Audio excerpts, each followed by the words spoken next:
Hi students, let's continue with the marathon of MCQs which we were doing for your term 1 syllabus. अभी हम chapter 2 के second part start करने वाले हैं. So without any further ado, let's start. First question is, in a current carrying conductor, the ratio of current density and electric field at a point is called. देखो आपको relation पता होगा current density का J का, which is electric field upon resistivity. ये formula पढ़ा है आपने? अच्छा, करंट डेंसिटी वैसे क्या होता है? I upon A, current per unit area. I can be written as V upon R, right? A as it is छोड़ दिया. V potential is written as electric field into distance. R की जगह हमने रो L by A कर दिया times A. A से A cut गया, L से L कट गया, आपके पास बचा electric field upon resistivity, right? अब क्वेश्चन में क्या पूछा है? हमें चाहिए J upon electricity,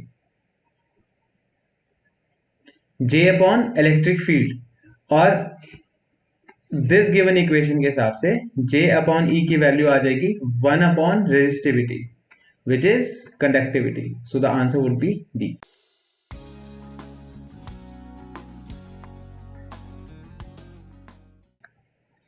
Next question, lightning, which is flow of electric charge between two clouds or from cloud to earth, is an example of. अब लाइटनिंग किसका example है? इलेक्ट्रिक करंट का, ट्रांजिएंट करंट का और इलेक्ट्रोमैग्नेटिक करंट का. So the easy answer is transient current. So बस इतना आपने याद रखना है कि transient currents are those currents which exist for a very small interval of time. जैसे कि हमारी इंड्यूस करंट होती है, strong induced currents are also transient current. Rise और ग्रोथ और decay of current in inductor, वो भी आप पढ़ोगे ईएमआई एसी वाले चैप्टर में. Those are transient currents. A potentiometer is an accurate device to make measurement of EMF because the method involves potential gradient. Yes, it does. Cells. Okay, but cell is not for the potentiometer thing. A combination of cells. A condition of no current flow through galvanometer. So see, इस question में option A भी सही है, option D भी सही है, but ज्यादा appropriate कौन सा है? पोटेंशियोमीटर ज्यादा एक्यूरेट रीडिंग इसलिए देता है क्योंकि it involves a process where no current flows through galvanometer. यानी कि सेल यूज ही नहीं हो रहा है, बट सेल का जो पोटेंशियल डिफरेंस है हम पोटेंशियल ड्रॉप फाइंड आउट करें using the method of potential gradient. So more appropriate answer is R D. Fourth, match the following current carriers with respective mediums. Electrons flow करते हैं किसमें? Metals में. Then electrons and holes, ये आपने पहले भी सुना है, they flow in semiconductors, and finally ions flow in gases. So हमारा रिलेशन बनेगा A के साथ 3, B के साथ 1 and C के साथ 2. Next question, two batteries of EMF E1 and E2, E1 greater than E2 दिया हुआ है एंड इंटरनल रेजिस्टेंस उनके R1 and R2 है. सो क्वेश्चन में नहीं लिखा but they have their own internal resistance. So when they are connected in parallel as shown, total EMF is. Total EMF parallel का क्या होता है अगर अलग अलग सेल हो तो? E इक्विवेलेंट का फॉर्मूला आपने पढ़ा होगा है, which is E1 upon R1 plus E2 upon R2. इस फॉर्मूले को अगर आप सिंप्लीफाई करोगे तो you will be getting, numerator में आ जाएगा E1 R2 plus E2 R1 divided by R1 plus R2. So the right option would be B. Next question, dimensional formula for B in given expression. Charge का relation with respect to time दिया हुआ है AT square plus BT plus C. अब आपको पता है कि हर एक term in if a formula और given equation is dimensionally correct, that means कि उसकी हर एक टर्म की सेम डायमेंशनल फॉर्मूला होने चाहिए. अब हर एक टर्म मींस चार्ज का डायमेंशनल फॉर्मूला क्या होता है? AT.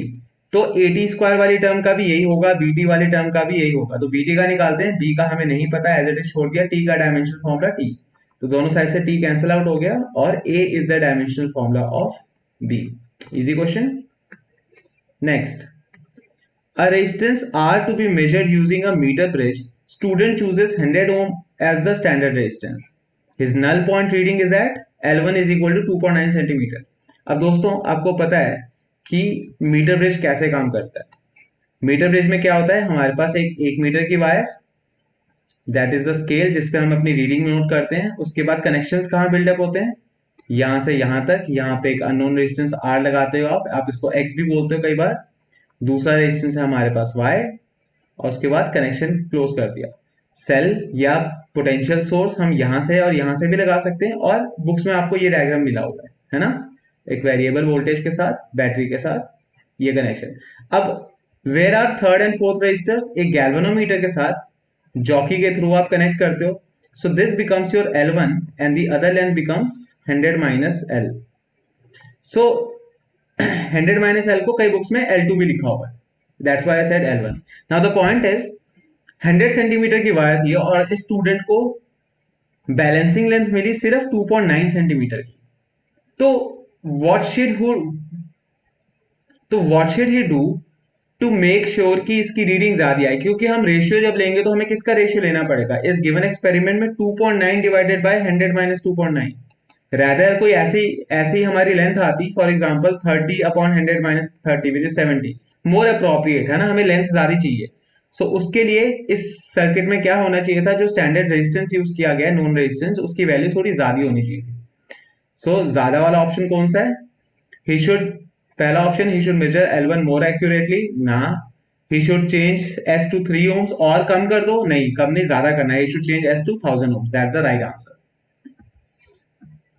Next question, choose the incorrect option. Electric potential for current flow is similar to pressure difference for water flow. Does that happen? Electric current, electric potential for current flow. अब electric potential क्या है, difference in the potential, जिसकी वजह से current flow करता है ना, जिसकी वजह से step by step अगर आप चलोगे तो difference in potential causes electric field to set up, electric field causes or pushes electrons to flow and hence charge starts moving. That is what current is. तो वाटर फ्लो में भी बिल्कुल यही फंडा है कि प्रेशर डिफरेंस की वजह से water starts flowing, so that's the correct option. Electromotive force is measured in newton, that is wrong, because EMF volts में होती है, it is a maximum voltage और maximum potential difference across the terminals of a cell when it is not in use. Third point पढ़ने की जरूरत नहीं है, but current flow without conducting wires between two conducting plates, current can not flow, इसमें लिखा हुआ current can not flow without conducting wires, but क्या current flow होती है विदाउट कंडक्टिंग वायर्स? जब आप मैक्सवेल्स मॉडिफिकेशंस पढ़ोगे एम्पियर सर्किट लॉ की, यू विल रियलाइज, आएगा आपके सिलेबस में। Next question, figure represents a part of close circuit, the potential difference between points A and B. A point से B point के बीच में पोटेंशियल डिफरेंस निकालना है। करने का तरीका बहुत इजी, आपको सिर्फ किरचॉफ रूल लगाने, यानी कि सारी वोल्टेज इकट्ठी करनी है ए से बी तक जब आप ट्रेवल करोगे। तो ए से बी तक आप जब ट्रेवल कर रहे हो तो सबसे पहले आपको क्या मिला, 2 इंटू 4 8 वोल्ट यहाँ पे, फिर 2 वोल्ट बैटरी में प्लस 2 वोल्ट प्लस 2 इंटू 1 यहाँ पे 2 वोल्ट और मिले, तो टोटल कितना हुआ 8 plus 2 plus 2 12 volt. Next question, in a hypothetical model of hydrogen atom an electron moves in an orbit of radius दिया हुआ आपको which is 1.6 into 10 raised to power minus 15 meters with a velocity भी दी गई है which is 3.14 into 10 raised to power 4 meters per second। आपसे पूछा what is the value of equivalent current। अब current के फॉर्मूले में rate of flow of charge होता है Q अपॉन T, कितना चार्ज मूव कर रहा है दैट इज इलेक्ट्रॉन, हमें पता है, तो Q की जगह आ गया 1.6 into 10 raise to power minus 19, time की जगह डिस्टेंस और स्पीड, डिस्टेंस क्या है 2 पाई r, तो डिस्टेंस इज 2 पाई, पाई की जगह 3.14 एंड r की जगह 1.6 into 10 raise to power minus 15, बचा क्या 2 pi r divided by velocity, velocity ऊपर चली गई तो वेलोसिटी की वैल्यू डालो 3.14 इंटू 10 रेज़ टू पावर 4, तो 3.14 से 3.14 कैंसिल आउट, 1.6 से 1.6 कैंसिल आउट, बचा क्या माइनस 19 प्लस 4 माइनस 15, माइनस 15 ऊपर जाके प्लस 15 हो जाएगा, 15 प्लस 4 19, तो 19 और माइनस 19 वो भी गए, बचा क्या आपके पास 1/2 and 1/2 is 0.5 amperes. Which of the following characteristics of electron determines the current in a conductor? Drift velocity alone, thermal velocity alone, both drift velocity and thermal velocity, and neither drift velocity nor thermal velocity. Before we answer this question, what is thermal velocity? It is that velocity by which electrons vibrate, they move randomly due to thermal agitation energy. और इसका formula आपने 11th class में पढ़ा था, which is under root 3 kT upon n. तो in a conductor thermal velocity ज्यादा होती है कि ड्रिफ्ट वेलोसिटी? थर्मल वेलोसिटी बहुत ज्यादा होती है, but drift velocity is only few millimetres पर सेकेंड। सो करंट की डिटर्मिनेशन के लिए ड्रिफ्ट वेलोसिटी ही काफी है। Next question, consider the following statements. SI unit of conductance is ohm inverse. What is conductance? It is 1 upon resistance. SI unit of conductivity is ohm inverse meter inverse. Resistivity को हम किससे बोलते हैं? Conductivity is sigma and resistivity is rho. अब unit check कर लो, resistance is ओम, तो conductivity क्या आ जाएगी? Ohm inverse, which is correct. और रेजिस्टिविटी की होती है ओम मीटर, कंडक्टिविटी की हो जाएगी ओम इनवर्स मीटर इनवर्स। तो both 1 and 2 are,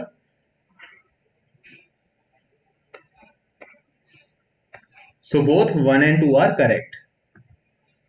Next, Kirchhoff junction rule is based on. तो किरचॉफ के दो रूल हैं, एक किसी भी जंक्शन पे incoming current is equal to outgoing current. यहां से 3 एम्पियर आया, यहां से 4 एम्पियर आया, तो there will be 7 ampere in the next section.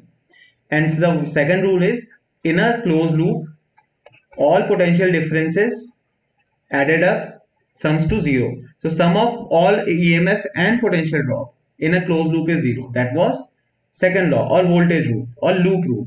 Now the point is ये दोनों rules किस पे based है? पहला वाला based है on the law of conservation of charge and the second one is based on the law of conservation of energy. So Kirchhoff junction rule is based on conservation of charge. Next, arrange the following as explanation for root cause of resistance. And what is the resistance root cause? Root cause means कि resistance किस वजह से होती है।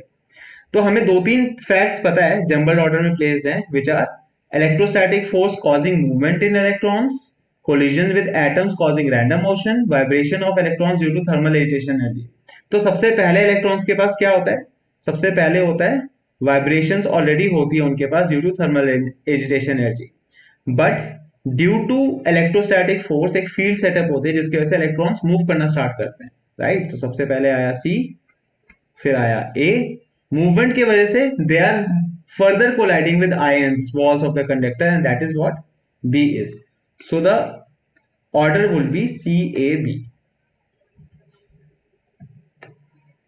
Next question, in the circuit diagram the electric current through branch BC. अब BC में से कितना करंट आएगा? देखो 2 एम्पियर ए टू बी आ रहा है, correct.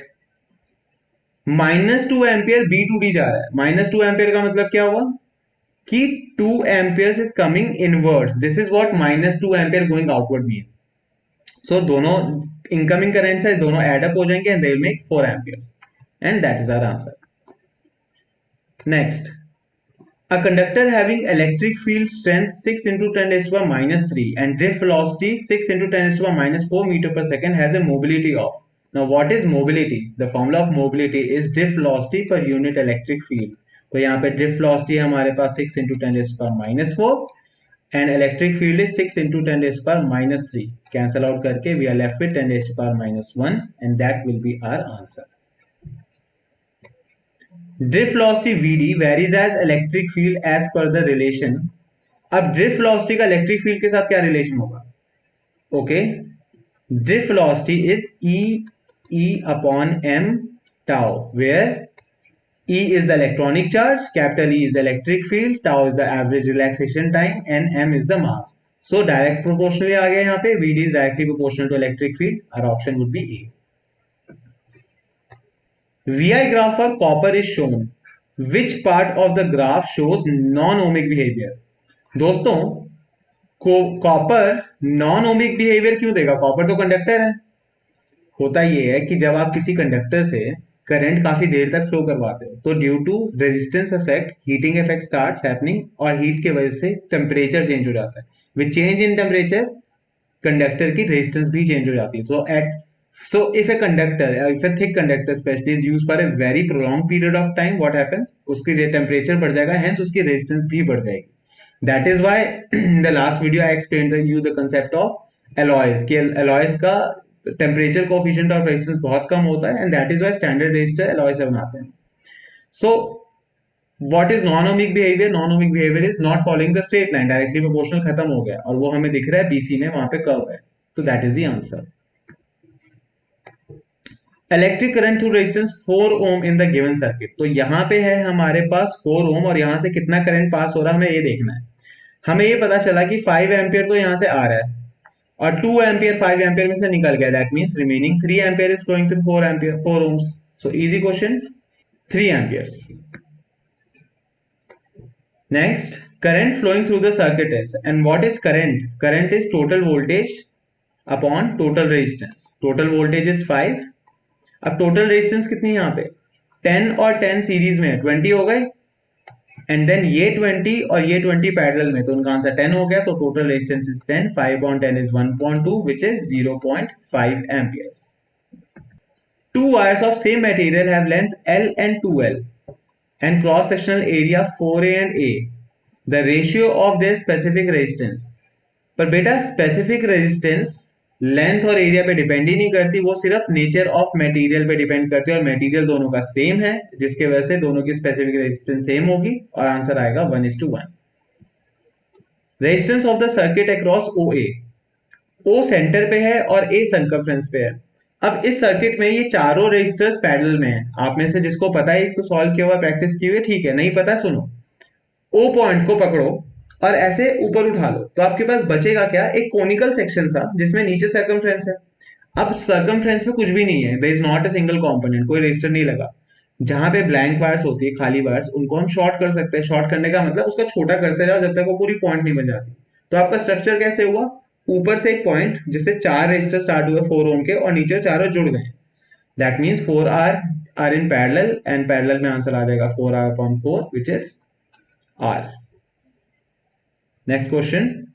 A conducting wire of diameter 1 mm has a resistance of 8 ohms. Okay, resistance का फॉर्मूला क्या होता है, it is rho L upon A, और A can be written as pi r square, which can further be written as pi, radius is d by 2, diameter over 2 का square, right? So pi d square upon 4. That means resistance is inversely proportional to diameter का square. अब पूछा है question में the resistance of a wire of same length and material, दूसरी wire ली same length and material having diameter 2 mm. अब जब हमें ये रिलेशन पता है तो वी कैन आल्सो से कि R2/R1 is equal to D1 square upon D2 square. What is D1 square, पहली डायमीटर थी 1, दूसरी डायमीटर है 2, 1 का स्क्वायर अपॉन 2 का स्क्वायर इज 1/4, और R1 ऊपर लेके आओगे, R1 की वैल्यू थी 8, तो 8/4 which is 2 ohms. Next question. VI graph for a cell is shown for different values of terminal voltages and current. Internal resistance cell की पूछी हुई है. देखो आपके पास रिलेशन भी है वैसे तो, E is equal to V minus I into small r. अगर मैं इस इक्वेशन में I के रेस्पेक्ट में डिफरेंशिएट करता हूं तो I'll get DE upon DI, V constant है, minus R. This equation represents what? This equation represents कि change in voltage with respect to current gives you resistance की value. So maximum voltage upon maximum current will give you internal resistance. That is true. But negative sign क्या show कर रहा है? Negative sign showing is negative of slope. So from this graph, maximum current and maximum voltage are 3 and 3. So answer is 3/3, which is 1 ohm. Next question. A wire of uniform area of cross section A and length L, जिसकी resistance R is cut in at the middle into 2 equal parts of length L/2 each. ठीक है, एक single wire थी, उसको हमने काट दिया बीच से, टोटल लेंथ L थी, अब L/2 हो गई. Then the resistivity of each piece, अब resistivity डिपेंड ही नहीं करती है लेंथ और इस पे, तो resistivity is unchanged. Next, current flowing in the circuit is, current की value total voltage upon total resistance. Total voltage कितनी है यहाँ पे 2, बिकॉज तीनों पैरेलल में वोल्टेज सेम होती है, और टोटल रेजिस्टेंस 2 ओम के 3 रेजिस्टर्स हैं, तो 2/3. सो solving it you will get 3 amperes. Next question. A 200 volt 200 what bulb, before हम आगे बढ़े, इस तरीके से जब भी आपको वैल्यू मिलेगी that is called rating. Rating का मतलब होता है, दो जगह मिलेगी, 2 चैप्टर में, एक करंट इलेक्ट्रिसिटी में और एक आपको मिलेगी ऑल्टरनेटिंग करंट वाले चैप्टर में. अ bulb is rated, a capacitor is, और एसी इज रेटेड 200 वोल्ट इतनी हर्ट्ज, 50 हर्ट्ज एक्सेट्रा. सो रेटिंग का मतलब क्या होता है, वहां से आपको कोई भी एक स्पेसिफिक वैल्यू जरूर मिलेगी. जैसे कि इस केस में we can find the value of resistance. कैसे, पावर का फॉर्मूला होता है V²/R, तो रेजिस्टेंस का फॉर्मूला मिल गया आपको V² upon P. What is V² यहाँ पे 200. 200 into 200 divided by power is, यहाँ पे 200 ही है क्वेश्चन में, सो रेजिस्टेंस मिली हमें 200 ओम्स। अब इस रेजिस्टेंस को कहाँ यूज करोगे, it is connected to a source of 150 volt. अब जब 150 के क्रॉस लगाए तो पावर कंजम्पशन क्या हुई, V square upon R. V square कितनी है, 150 इंटू 150 डिवाइडेड बाय रेजिस्टेंस की वैल्यू इज 200। अब दो जीरो तो कैंसिल आउट हो गए, बचा क्या 15 into 15 which is 225 and 225 divided by 2 will give you 112.5. So that be your answer.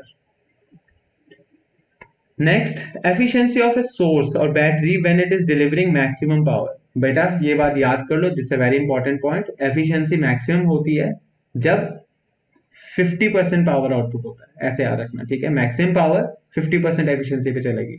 एक और एक कंडीशन होती है मैक्सिमम पावर की, जब internal resistance is equal to external resistance, तो भी मैक्सिमम पावर डिलीवर होता है। तो दोनों point, efficiency 50%, internal resistance equal to external resistance. Next question. A 100 watt 200 volt bulb is operated at 100 volt. The power dissipation is, again rating से सबसे पहले आप क्या निकालोगे, यू विल फिगर आउट की रेजिस्टेंस कितनी है, आपको मिलेगा वी स्क्वायर अपॉन पी वाले फॉर्मूले से। वी की वैल्यू क्या है 200, so 200 times 200 divided by power is 100। तो यहाँ पे we get resistance equal to 400, है ना। अब ये रेजिस्टेंस कहाँ यूज होगा, सेकंड वाले पावर में, V square upon R, V की वैल्यू 100, तो 100 इंटू 100 डिवाइडेड बाय 400, दो जीरो कट गए, 100 upon 4 that is 25 is your answer. Next question, current I flowing in X Y part, so your X Y part is this. अब current कैसे निकालें, I1, okay, एक portion I3 से आ रहा है, ये तो हमने देख लिया। अब I1 में से I2 निकल गया है, तभी यहां पे बचा है I1 माइनस I2। तो I2 कहां गया, I2 डेफिनेटली इस रूट पे गया है, तो यहां पे हमने I2 डाल दिया।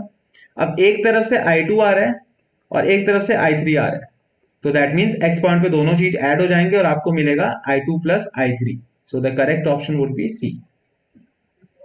Next question, the potential difference VA minus VB between points A and B in the given figure. A से B तक अगर आपको वोल्टेज पोटेंशियल डिफरेंस निकालनी है तो व्हाट यू डू, आप किरचॉफ लॉ लगाओगे, A से B तक ट्रेवल करोगे, रास्ते में आपको जितनी भी वोल्टेजेस मिलेगी वो सब आप पिक करोगे, that will be the potential difference. Voltage उठाने का तरीका क्या होता है, या तो आप करंट इंटू रेजिस्टेंस की वैल्यू लो, या तो आप सीधे सीधे सेल की ईएमएफ वैल्यू ले लो। तो सबसे पहले जब 2 एम्पियर 2 ओम से पास हुई तो यहाँ पे हमें मिलेगा 2 इंटू 2 4 वोल्ट्स, प्लस सेल की EMF 2 volt, plus 2 into 1 2 volts, तो टोटल हो गया 4 5 6 7 8 and that is your answer. Next question, consider the following statements. Resistance depends upon intrinsic property of the conductor as well as external factors. Resistance intrinsic property पे depend करता है, resistance temperature पे करता है, length और area पे करता है, इंट्रिंसिक नेचर ऑफ मटेरियल पे भी करता है, बिकॉज रेजिस्टिविटी उस पे डिपेंड करती है और रेजिस्टेंस रेजिस्टिविटी से रिलेटेड है, right. Although resistivity constant of proportionality है, बट यू कैन से कि अगर इंट्रिंसिक प्रॉपर्टी में कुछ चेंज आएगा तो रेजिस्टेंस पे फर्क पड़ेगा।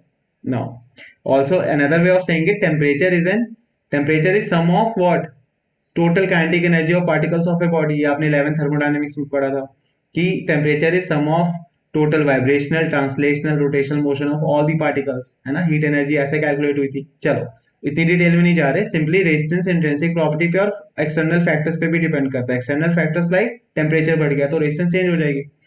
Second statement is resistivity depends only upon intrinsic property. बिल्कुल सही बात है, क्योंकि रेजिस्टिविटी का फॉर्मूला था m upon n e square tau, है ना, और n is average charge density, tau is average relaxation time. So दोनों ही इंट्रिंसिक प्रॉपर्टीज है। So resistivity since it's a constant and it depends only on intrinsic property, तो दोनों ही sentences हमारे सही है। Next question, 3 cells each of EMF 1.5 volt 1 ohm are connected in parallel। तीनों का पैरेलल में लगाया तो टोटल कॉम्बिनेशन की वोल्टेज कितनी होगी, पैरेलल में वोल्टेज सेम होती है 1.5 volt.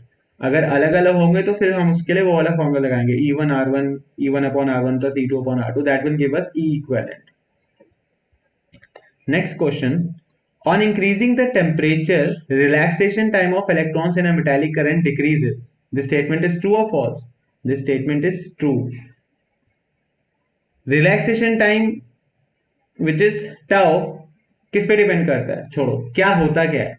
Relaxation time is the time between two successive collision. अगर आप टेम्परेचर बढ़ा देते हो, so there is more frequent collision and more frequent collision causes less relaxation time. तो relaxation time सीधे सीधे decrease हो जाती है. Next, the electric current in a conductor varies with time t as I is equal to 3t plus 2, where I is in ampere, t is in seconds. Electric charge flowing through a section of the conductor during t is equal to 1 second to t equal to 2 second. Charge निकालना है using this given equation.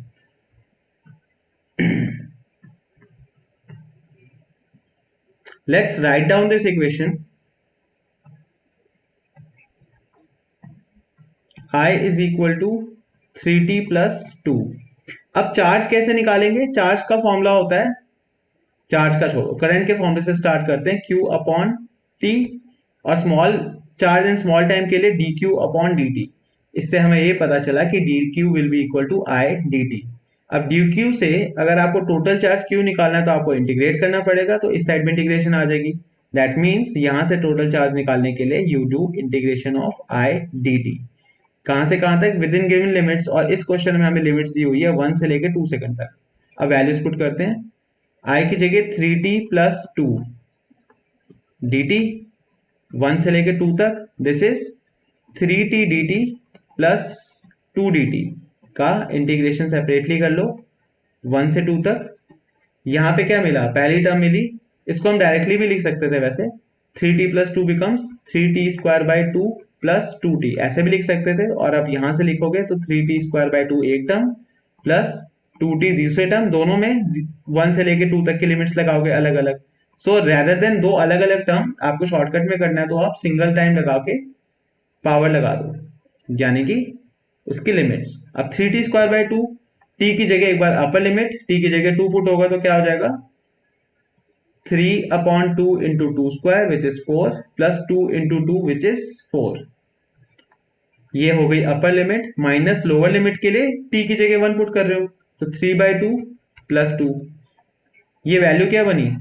This value becomes 3 by 2 into 4 which is 6 plus 4 10 minus 3 by 2 minus 2, 10 minus 2 is 8 and 8 minus 3 upon 2, 8 2 is 16 minus 3, 13 upon 2.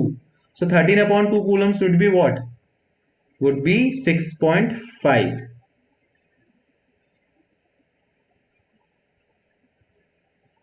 So the answer is 6.5 coulombs. Next question. Consider the following statements and choose the correct option. An electric bulb starts glowing instantly as it is switched on. जब हम bulb को on करते हैं उसी time glow हो जाता है. Yes. Drift velocity of electron in a metallic wire is very large. अब सेकंड स्टेटमेंट, ड्रिफ्ट वेलोसिटी बहुत ज्यादा होती है? नहीं, ड्रिफ्ट वेलोसिटी बहुत कम होती है. तो 1 is correct, 2 is false. But in दोनों सेंटेंस का आपस में क्या रिलेशन आया? आपस में रिलेशन ये है कि एक वायर ली, एक छोटा सा सेल, वायर बहुत लंबी है और एंड में एक बल्ब लगा हुआ है दूसरी wire. Concept is the moment I switch on the battery और moment I switch on the switch, current उसी टाइम फ्लो के बल्ब ग्लो हो जाएगा इंस्टेंटेनियसली. बट ड्रिफ्ट वेलोसिटी बहुत कम होती है, तो इलेक्ट्रॉन्स बहुत ही स्लो ट्रेवल करते हैं in terms of drift velocity, few millimetres per second. So how is that कि वो बल्ब इंस्टेंटली ग्लो हो गया? इलेक्ट्रॉन यहां से वहां तक तो इतनी फास्ट लंबे रास्ते से गया नहीं होगा. तो होता ये है कि अ when a potential difference setup is made in a circuit, जहां पे एक कनेक्शन लगा हुआ है, बैटरी लगी हुई है, इस पूरे कंडक्टर में एक इलेक्ट्रिकल फील्ड सेटअप हो जाती है जिसकी वजह से हर एक फ्री इलेक्ट्रॉन जो कहीं अपनी अपनी जगह पे बैठे हुए हैं उन पे फोर्स लगती है, वो सारे एक साथ मूव करना स्टार्ट कर देते हैं and hence bulb instantly glow कर जाता है. For this question statement 1 is correct सिर्फ, that will be answer. Next, in given circuit with steady current the potential drop across the capacitor C must be. Okay, so देखो इस circuit में अगर हमें ये मिल जाए कि इन दोनों पॉइंट्स के बीच में, इनका नाम दे देते हैं एक्स वाई, ऊपर वाले पॉइंट्स का नाम दे देते हैं ए बी, इन एक्स वाई के क्रॉस अगर हमें वोल्टेज मिल गई तो हम कैपेसिटेंस को वोल्टेज कितनी मिली वो निकाल सकते हैं, और उसके लिए हम बाहर वाले लूप में करंट निकाल सकते हैं। टोटल करंट क्या होती है? Total current is total voltage upon total resistance.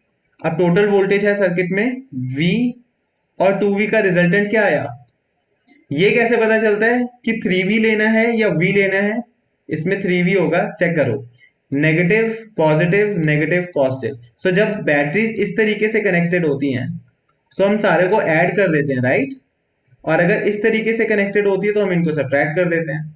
So positive negative negative positive, जहां पे सीरीज चेंज होती है वहां पे उल्टा लटके हुए हैं, और जहां पे सीरीज सेम है plus minus plus minus plus minus, वहां पे सीधे कंबाइन कर सकते हैं। नाउ तो टोटल वोल्टेज हो गई हमारे सर्किट की 3V, और टोटल रेजिस्टेंस है 2R प्लस R 3R। तो current flowing in the circuit is what? Current flowing is V upon R। अब ये बात तो हमें पता चल गई। अब total voltage across A B portion, अब ए से बी पोर्शन के बीच में टोटल वोल्टेज कितनी है सर्किट में, चेक करो। एक वोल्टेज है V और एक वोल्टेज है IR। तो V plus I into R, I की जगह आप V बाई आर पुट करो यहां पे, क्योंकि अभी हमने करंट की वैल्यू निकाली थी, तो becomes V plus V by R upon R. R और आर कट जाएंगे, हमें मिलेगा V plus V which is 2V। तो total voltage across A B is 2V, that means X Y के अक्रॉस भी 2V होगा, because X Y is in parallel to A B. अब X Y में total voltage है 2V, जिसमें से V volt का एक सेल है, दैट मीन्स कितनी वोल्टेज बची कैपेसिटर के लिए? V। तो कैपेसिटर के अक्रॉस वोल्टेज है V। Easy concept. Next, in a meter bridge experiment, null point is obtained at 20 cm from an end for resistance X balanced against Y. So X को balance किया Y के साथ, तो X upon Y is 20 upon 100 minus 20 which is 80 or 1 by 4. Where will be the new position of null point to balance a resistance of 4X against Y? अब 4X upon Y will be equal to L upon 100 minus L. X upon Y की value क्या है? X upon Y is 1/4, तो 4 into 1/4 1 हो गया। तो cross multiply करोगे आप, L is equal to 100 minus L, और ऐसा तब होगा जब L is equal to 50 centimetre है, and that will be your answer.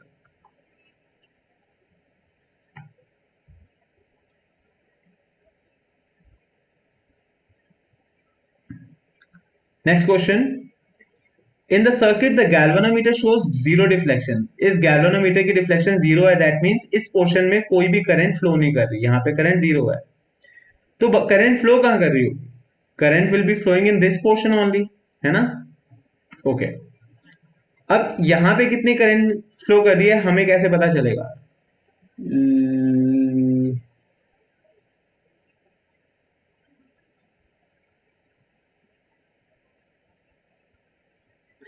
पूरे लूप में आप पोटेंशियल डिफरेंस और करंट के हिसाब से वैल्यू बनाओ। पूरे लूप की, एक्सटर्नल लूप की बात कर रहे हैं हम। टोटल वोल्टेज कितना है? प्लस माइनस माइनस प्लस उल्टा हो गया, तो 12 minus 2 10 volt, divided by total resistance इस एक्सटर्नल लूप की 500। So current is 1/50। इतना करंट तो फ्लो हो रहा है, राइट? नाउ व्हाट करंट, ये करंट इस सर्किट में फ्लो तो हो रहा है, बट ये 1/50 कहां से पास हो रहा है? आर से पास हो रहा है एक्सटर्नल लूप में, क्योंकि हमें ये पता है कि बाहर वाले लूप में आई करंट जीरो है, तो हम ये जो हमारे पास करंट फ्लो हुआ 500 ओम से, वो पास करेगा आर के साथ। तो आर के क्रॉस वोल्टेज कितना बन गया? करंट है हमारा 1/50, रेजिस्टेंस है आर। अब ये जो वोल्टेज है वो 2 वोल्ट के बराबर है, क्यों? क्योंकि V equal to I R, so resistance की वैल्यू है 15 into 2 and hence 100 ohms। Easy concept. Next question, an electric bulb rated 500 watt 100 volt is used in a circuit of 200 volt। उसकी रेटिंग इतनी थी, 100 वोल्ट पे connect करोगे तो 500 वाट consume करेगा, और this is made to use in a circuit of 200 volt supply. Limit से ज्यादा, 100 वोल्ट का बल्ब है, 200 वोल्ट पे लगा के चलाएंगे। Then the resistance R to be put in series with the bulb so that bulb delivers 500 watt. हम चाहते हैं कि बल्ब की पूरी आउटपुट आए, तो हमें उसको वोल्टेज भी पूरा ही देना पड़ेगा 100 वोल्ट, और हमने कनेक्ट किया हुआ है 200 वोल्ट पे। तो तरीका क्या करने का? सीरीज में एक रेजिस्टेंस लगाएंगे तो ये सर्किट ऐसा हो जाएगा। सबसे पहले यहां से इसकी रेजिस्टेंस की वैल्यू निकालते हैं। रेजिस्टेंस आ जाएगा वी स्क्वायर अपॉन पी से, वोल्टेज है 100 और पी है 500, तो 100 into 100 upon 500, this will give me 100 upon 5, 20 ohms। 20 ohms is the resistance. अब बोला है कि हमें 500 वॉट निकालना है, 200 वोल्ट की सप्लाई लगी है। सी, अब supposedly this is the bulb which is to be connected across this voltage source of 200 volt। इसकी रेजिस्टेंस है 20 ohms, ये भी हमें पता चल गई। हमसे पूछा है कि सीरीज में कौन सा रेजिस्टेंस लगाएं, इस आर की वैल्यू क्या होगी, so that the bulb gets to use only 100 volt और बाकी का 100 वोल्ट यहाँ कंज्यूम। ऐसा कब हो सकता है, 200 वोल्ट इक्वली डिवाइड और इक्वली डिस्ट्रीब्यूट दो पार्ट में तब होगा जब दोनों की रेजिस्टेंस सेम होगी। तो यहां से आपको आंसर पता चल गया कि रेजिस्टेंस की वैल्यू होगी 20 ohms। Next, when a potential difference V is supplied across a conductor at temperature T, the drift velocity of electrons is proportional to। drift velocity potential के साथ कैसे related है, drift velocity का formula था E upon m tau, that means drift velocity is directly proportional to electric field। और electric field का formula होता है पोटेंशियल इनटू लेंथ, यानी कि electric field is directly proportional to potential, तो drift velocity is directly proportional to potential, हम ऐसे निकाल सकते हैं। Next question, steady current flows in a metallic conductor of non uniform cross section, area non uniform है, which of the following quantities is constant along the conductor. Current density, no it's a vector quantity. Drift speed, no drift speed change होती रहती है, हम average drift speed निकालते हैं। Current, yes current की value constant होगी because this is scalar quantity. Next question, relation between drift velocity of electron and thermal velocity of an electron at room temperature is। thermal velocity के बारे में हम already discuss कर चुके हैं इसी वीडियो में कि thermal velocity is way greater than drift velocity, so thermal velocity is greater than drift velocity। next, which of the following characteristics of electrons determines the current in a conductor, thermal और drift velocity। Current define करने के लिए सिर्फ drift velocity काफी है। Electric current is a scalar quantity, ये हमें पता है। Electric current arises due to continuous flow of charge particles, ये भी सही है। So both these statements are correct. A potentiometer can measure EMF of a cell because no current is drawn from the cell at balancing point. Because देखो, जब cell से कोई current ही नहीं draw होगा तो सेल की सबसे best potential difference value obtain हो सकती है ना। Next question, Ohm's law is obeyed by extrinsic semiconductors, no। intrinsic, no। metals at high temperature, definitely no। क्यों, क्योंकि metals का टेम्परेचर बढ़ जाता है, विच चेंज इन टेम्परेचर उनकी रेजिस्टेंस चेंज हो जाती है, hence Ohm's law obey नहीं होता। हमने इसी वीडियो में क्वेश्चन देखा था कॉपर वाला, so metals at low temperature। next question, the electrical resistance of a conductor decreases with increase in temperature, decreases with increase in conductivity। Yes, conductivity increase हुई तो रेजिस्टिविटी डिक्रीज हुई, and hence resistance की value decrease हुई। बाकी के option varies directly proportional to area, नहीं inversely proportional to area होता है। Independent of shape and depends on its volume, पूरा ही गलत। Next question, the element of a heater is rated PV if it is connected across a source of voltage V by 2, then power consume by it will be. क्या सीखा हमने, सबसे पहले resistance निकालना है। रेजिस्टेंस का फॉर्मूला होता है voltage square upon power. Voltage कितनी है हमारे पास, V स्क्वायर दी गई है गिवन वैल्यूज, और पावर है P, तो V स्क्वायर अपॉन P इसकी रेजिस्टेंस आ गई। अब इसको एक ऐसी जगह यूज किया जहां पे वोल्टेज V by 2 है, तो अब की बार पावर कंजम्पशन हो जाएगी V स्क्वायर अपॉन, और V डैश स्क्वायर बोल दो, V dash square upon R। V dash कितना है, V by 2 का square, that is V square by 4, और रेजिस्टेंस कितनी है हमारी, V स्क्वायर बाय P, तो P ऊपर चला गया, V स्क्वायर कट गया, और हमारा आंसर आया P by 4। Last question, consider the following statements and choose the correct option। connecting wires are made of copper, yes because good conductivity। copper has very high electrical conductivity, ये तो option में ही answer मिल गया। so both these statements are correct, and this concludes our topic of this video। now in the next chapter, or before going to next chapter, make sure that you have practiced all the questions which are given to you in the forms, and also keep noting down all important points in your notes. ठीक है, physics का paper is going to be easy. The only difference which you are going to make is, have you understood all the concepts well? If not, still time है, बहुत आराम से कर सकते हो. Just flip the pages of your book, go through each concept and start practising questions. Easiest वे. फॉर्मुले नहीं याद होते, आपकी कंप्लेन होती है सर फॉर्मुले नहीं याद हो रहे. फॉर्मुले याद होते न्यूमेरिकल सॉल्व करके.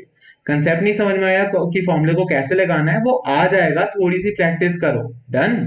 सो start practising, that is the key. Thank you.